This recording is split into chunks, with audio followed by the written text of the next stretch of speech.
भोपाल नगर निगम में आज परिषद में वन नेशन वन इलेक्शन के मुद्दे पर लगातार चर्चा हो रही है। जहां एक ओर बीजेपी के पार्षदों ने इसका समर्थन किया तो दूसरी ओर कांग्रेस पार्षदों ने इसका विरोध किया।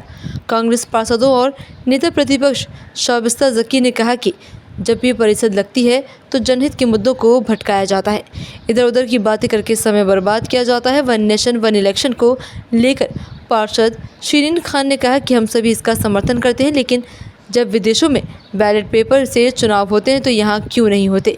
वहीं बीजेपी पार्षद रेहान सिद्दीकी ने वक्फ संशोधन बिल को लेकर कहा कि ये मुसलमानों के हित के लिए किया गया है। जो गरीब मुस्लिम समुदाय के लोग हैं उनको इसका पूरा लाभ मिलेगा। कांग्रेसियों ने हमेशा मुस्लिम समुदाय के लोगों के बारे में नहीं सोचा, लेकिन बीजेपी ने सभी मुस्लिम समुदाय को अपना समझते हुए उनका हक दिलाने का काम किया है। परिषद में 2 एजेंडा थे बस, और फालतू के एजेंडे पे चर्चा होती है। जो प्रस्ताव एजेंडा में नहीं होते उसके ऊपर वन नेशन वन इलेक्शन का प्रस्ताव उठा के ले आए कचरे में से, और यहाँ पर प्रस्ताव ध्वनि मत से उन्होंने पास करा अपने बहुमत के आधार पर, क्योंकि ये तो सेंट्रल गवर्नमेंट का मुद्दा है। यहाँ पर लेकर आ रहे हैं जो जनहित के मुद्दे हैं उस पर बात ना की जा सके और उससे ध्यान भटकाने के लिए राष्ट्रीय स्तर के मुद्दे लेकर आते हैं। ये नगर निगम का काम है, ये उनकी नगर निगम की कार्यप्रणाली है। जो बात मुद्दे की होना चाहिए वो, और अगर आपको है ना सार्थक चर्चा कराना है तो आप उसको एजेंडा में शामिल करिए और उसके ऊपर सार्थक चर्चा कराइए। कभी भी सोते सोते उठा के कोई भी प्रस्ताव पढ़ देते हैं तो ऐसी तो यहाँ पर नगर निगम परिषद चल रही है जिसको कोई ज्ञान नहीं है, नियम के विपरीत चल रही है, बिना ज्ञान के बस इस टाइप से होता है। हर बार परिषद के अंदर हंगामे की बलि चढ़ जाती है। जी देखिए, जिस तरीके से अभी सदन में मुद्दा लेके आए हैं भारतीय जनता पार्टी की तरफ से, ये मुद्दा आए, प्रस्ताव आए, वन नेशन वन इलेक्शन का प्रस्ताव लेके आए थे। बिल्कुल आप अगर लेके आएँ तो हम उसका बिल्कुल वेलकम करते हैं कि लेके आएँ तो ठीक है, लेकिन उसके साथ साथ इनको फिर बैलेट पेपर पे करवाना चाहिए आपको वोटिंग। क्योंकि आप देखिए बड़े बड़े जो देश हैं, अमेरिका है, वहाँ पे जिन्होंने मशीन जो लेके आए थे उन्होंने इस चीज़ को मान लिया है कि इसमें जो है कुछ ना कुछ मतलब हो जाता है, कर लेते हैं लोग अपनी कुछ कलाकारी।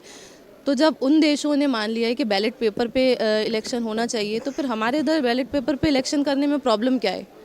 लेके आइए आप वन नेशन वन इलेक्शन, हम बिल्कुल उसके साथ हैं, लेकिन बैलेट पेपर पे आप करवाइए, इलेक्शन होना चाहिए। पूरे भारत देश की जनता ये चाहती है, आप उसको भी मानिए और फिर इलेक्शन करवाइए तो परिणाम आपके सामने होगा।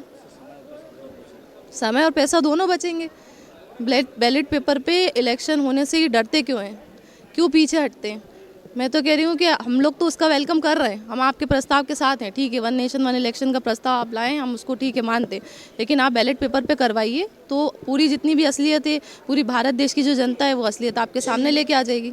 नहीं, देश के हित का मुद्दा है, जनता के हित का मुद्दा है, तो बिल्कुल कहीं परिषद तो पहली सीढ़ी है जनता के मुद्दे उठाने के लिए। और मुझे लगता है कि पूरे देश में एक साथ चुनाव होने से बहुत सारी प्रक्रिया आसान हो जाएगी, बहुत सारी समस्याएं आसान हो जाएंगी, और देश के ऊपर जो अतिरिक्त भार पड़ता है, जो बहुत ज़्यादा लोड पड़ता है, वो भी कम आएगा और समय भी बचेगा। और फिर एक ही माइंड मेकअप करके देश में जो सरकार जिसका पब्लिक बनाना चाहिए बनाएगी।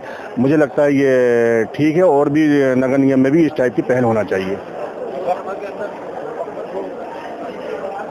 जी जी जी, लोकसभा में कल हमारे देश के यशस्वी गृह मंत्री जी ने जो उद्बोधन सुना काफ़ी सराहनीय है, और कहीं भी उनके 40-42 मिनट के उद्बोधन में, भाषण में कहीं भी मुस्लिम विरोधी बात नहीं निकली। एक शब्द भी मुस्लिम विरोधी नहीं निकला। जो भी शब्द निकला मुस्लिम भाई के हित के लिए निकला, मुस्लिम भाई कह के उन्होंने देश को संबोधित करा।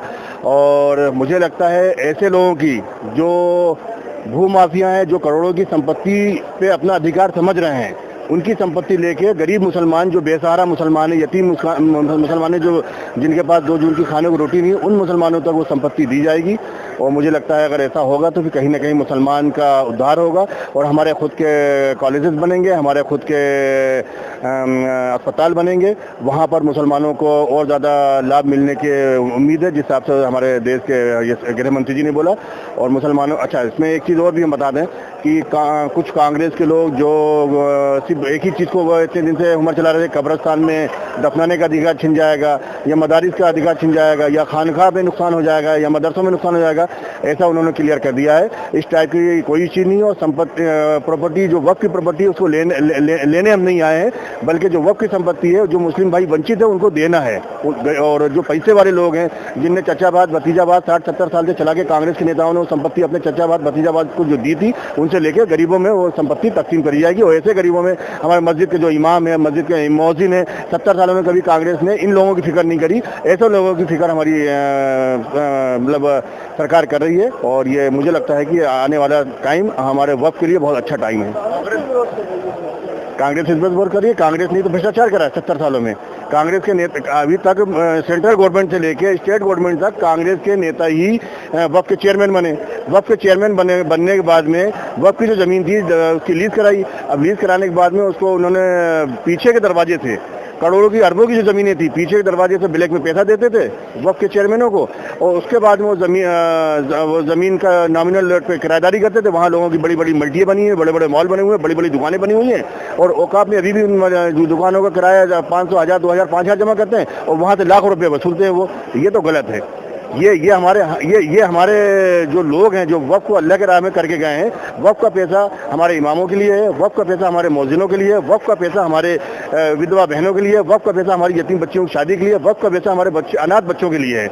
ये जो बड़े बड़े उद्योगपति, बड़े बड़े जो कांग्रेस के नेता अभी तक मलाई खाई है, अब मलाई खाने का वक्त इनका दूर हो गया है। अब इनकी उल्टी गिनती शुरू हो गई है। अब वक्फ की संपत्ति वापस लेके सरकार गरीबों को देगी।